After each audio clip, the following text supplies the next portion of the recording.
Programa 11. Métodos de separación de mezclas. Programa 11.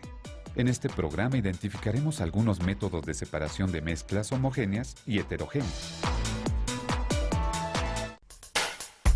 Hola, en este programa describiremos métodos de separación para mezclas heterogéneas y homogéneas. Muchas veces existe la necesidad de separar algunas mezclas, ya sea para utilizar alguno de sus componentes o para eliminar un contaminante. Cada tipo de mezcla requiere de procedimientos distintos, siempre con base en una propiedad física del componente que se quiera separar.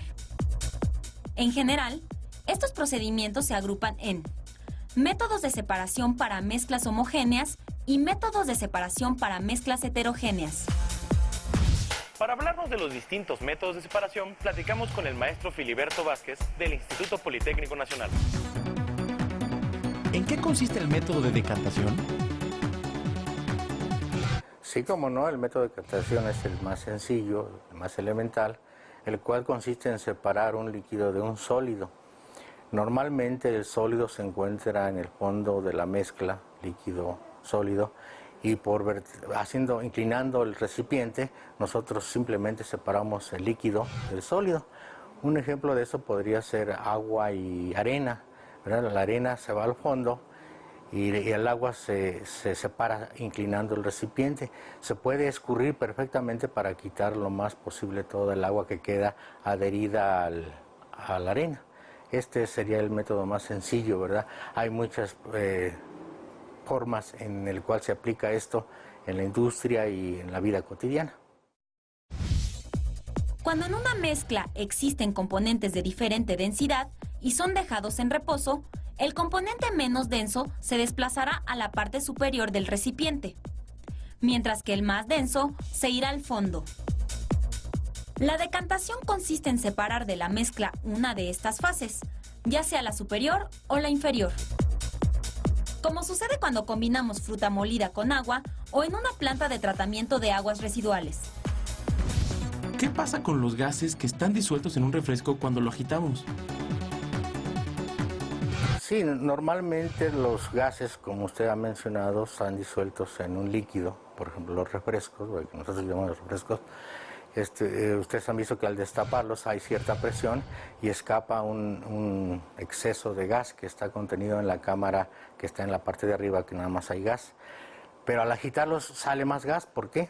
Bueno, pues porque la acción de agitar hace que se desprendan los gases que son menos densos y flotan hacia la superficie con una simple agitación.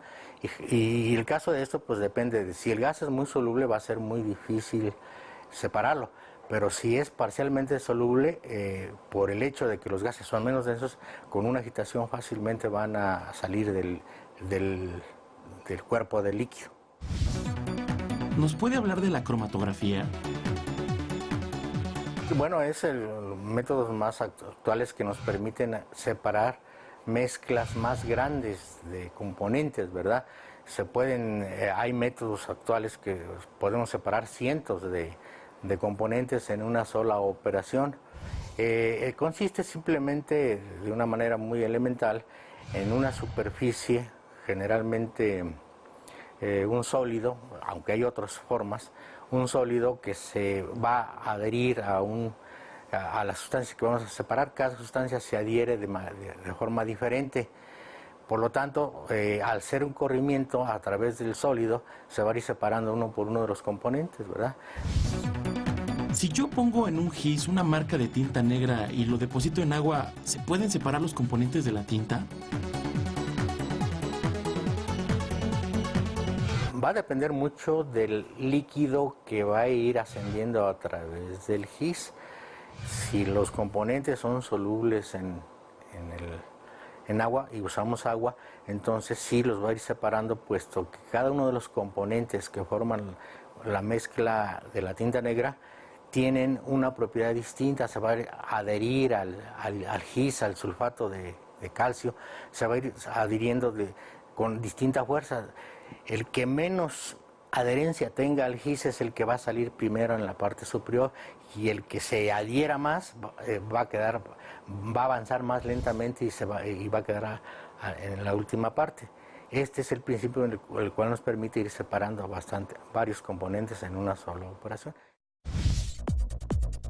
¿Cómo recuperarías un puñado de clavos que se han caído en un jardín? Como vimos en Ciencias 2, algunos materiales compuestos por fierro, cobalto o níquel tienen propiedades magnéticas, es decir, son atraídos por un imán. El magnetismo es útil para separar mezclas donde uno de los componentes tiene propiedades magnéticas. ¿Nos puede ejemplificar el método de extracción al hacer agua de Jamaica? Se extrae el colorante fundamentalmente, la parte y el saborizante que tiene la Jamaica con agua, simple y sencillamente se extrae con agua y del sólido de las hojas, de las partes que tiene el colorante de la Jamaica, se extrae con agua. Inclusive se puede hacer a tal grado que las hojas de la Jamaica queden completamente incoloras, entonces todo el colorante es más afín al agua. Tiene que haber una afinidad, se dice que una afinidad polar del colorante hacia el agua mayor que la del colorante a la misma hoja de Jamaica, ¿verdad? O a la parte donde está el colorante de la Jamaica. Si quisiéramos hacer más eficiente esta extracción, ¿se recomienda calentar el agua? Sí, generalmente, ¿verdad? Se sabe que la extracción aumenta con la temperatura, ¿verdad? Y en ocasiones se puede hervir las mezclas, como se hace con un té de limón, un té de manzanilla, para extraerlo más eficientemente y mejor, pues ¿qué se hace? Pues se calienta, ¿verdad? Entonces, elevando la temperatura es más fácil extraer los componentes de una mezcla. ¿Nos puede hablar de otro método de separación? Sí, como no, la destilación es la forma de separar. En primer término se pueden separar líquidos.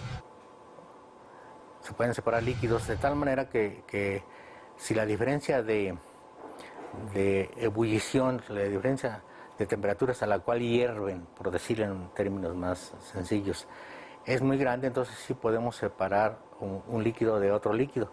Primero, por calentamiento va a destilar, a separarse por calentamiento, por pasarlos al estado de vapor. El líquido más volátil, el que con menos temperatura, se puede separar. Y después sigue el que tenga una mayor temperatura. Si las temperaturas de los líquidos que queremos separar son muy semejantes, se utiliza un método que se llama destilación fraccionada, que nos permite hacer en un solo paso varias destilaciones e irlos separando y purificando con mayor precisión. ¿En qué consiste el método de cristalización? Este sería ya un método de purificación. Cuando nosotros logramos cristalizar una sustancia en un medio líquido, o sea que se formen cristales, los cristales generalmente se forman ya puros. Entonces además de ser un método de separación, sería un método de purificación, por ejemplo, como se obtiene el azúcar del jugo de la caña a través de un proceso, llega a cristalizar y ya se separa, ¿verdad? Se separa por un método que se llama centrifugación u otros métodos, ¿verdad?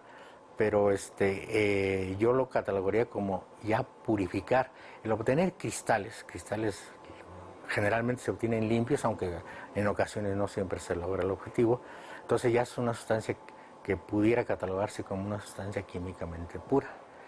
Esa es la forma en que se purifican generalmente los sólidos.